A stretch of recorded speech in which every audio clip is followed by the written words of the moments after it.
My name is Charles Suter. I'm going to be presenting some important information on mediating small claims cases. My main message is that mediation seeks a mutually acceptable resolution to financial disputes in small claims cases. I'm a volunteer mediator for the Municipal Court in Orange County, California. This presentation is intended as guidance for people involved in a small claims case wherein one or both parties believe they have been harmed financially by the other. Mediation is another alternative for settling disputes besides legal recourse. In most cases, mediation is a free service provided by the courts. Mediation is an informal dialogue process for resolving disputes and conflicts between people as opposed to a formal trial with a presiding judge in a courthouse. A small claims dispute is focused primarily on monetary losses, supposedly incurred by the plaintiff due to the fault of the defendant. In a trial, the judge's ruling will depend on the law, the particular circumstances of the case, and the evidence presented by both parties. The plaintiff has the burden of proof. The judge can only award monetary damages, whereas mediation is much more flexible and allows some very creative options, which I will explain. In mediation, the goal is not to fix the blame, but instead to fix the problem by defining the issues, working to resolve each one, and then packaging them into an overall workable agreement, which the mediator will then document. The parties' own settlement will be accepted by the judge as the resolution for the court case.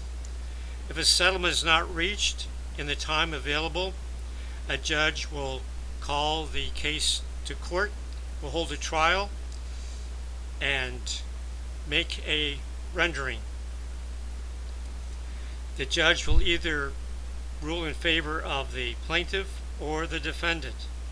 If the judge rules for the plaintiff, then the judge will decide how much financial recovery is reasonably and financially permitted.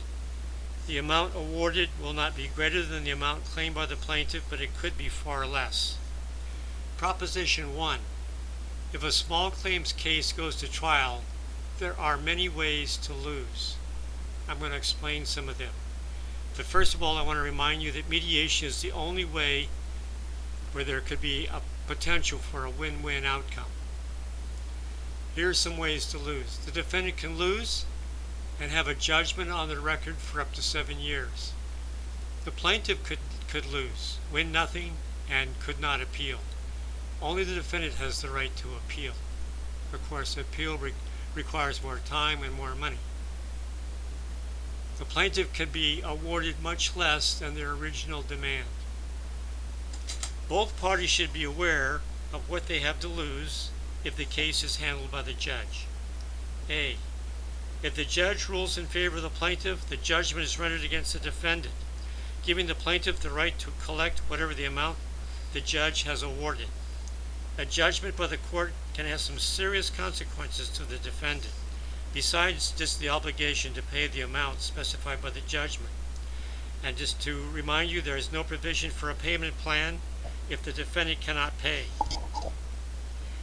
And if the defendant cannot pay, then the plaintiff has the right to begin other legal actions to collect, including garnishment of wages and or the repossession of assets not under the protection of the law.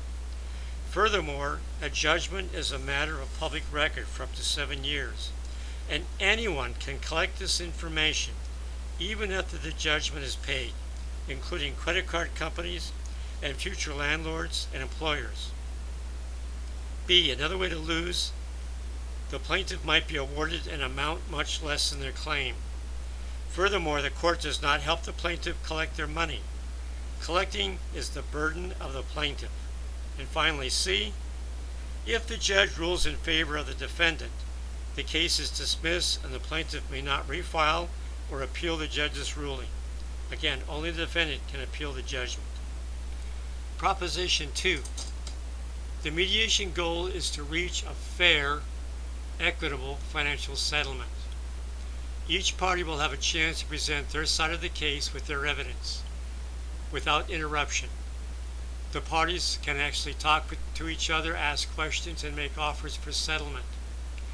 And in mediation, but not in a trial, non-monetary considerations can be offered or considered. For example, contractor repairs if there's a performance issue, a trade of merchandise, commercial credits, apologies, etc. In mediation, no attempt will be made to determine fault, liability, or blame against either or both parties. The mediation is focused solely on enhancing the communication between the parties, presenting and reviewing their evidence, and the packaging of offers for settlement. The end product of mediation is a written, legally binding document as to the terms of the agreement that both parties have concluded by themselves, an agreement that is both realistic in terms of the parties' ability to execute the agreement and without excessive financial jeopardy to themselves. A common resolution tool available in mediation is a payment plan for those defendants who are financially strapped.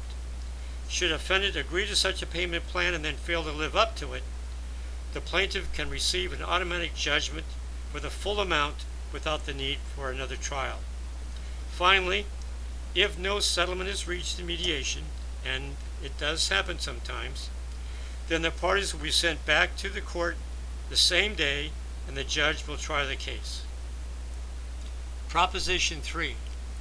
In mediation, I want to emphasize this strongly, the parties can negotiate creative options. There's no limit to how the parties might resolve their dispute. It can be monetary, which includes how much, the timing of payments, and including a payment plan. Settlement could include non-monetary considerations, including performance or other goods, services, and considerations. The settlement could also include redefining a relationship, including resolving open issues and even mending a relationship. So, the main advantage of mediation, among others, is its flexibility, including consideration of non-monetary and relation aspects in the settlement. No terms of settlement will be suggested or imposed by the mediators. All aspects of a settlement will be determined by and agreed to by the parties themselves.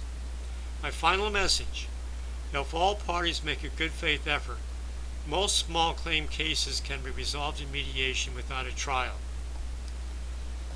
Again, if the parties make an effort to resolve their dispute, they nearly always find a way to end the conflict, avoiding a trial, ending up with an off-the-record outcome better than what might be obtained by the judge.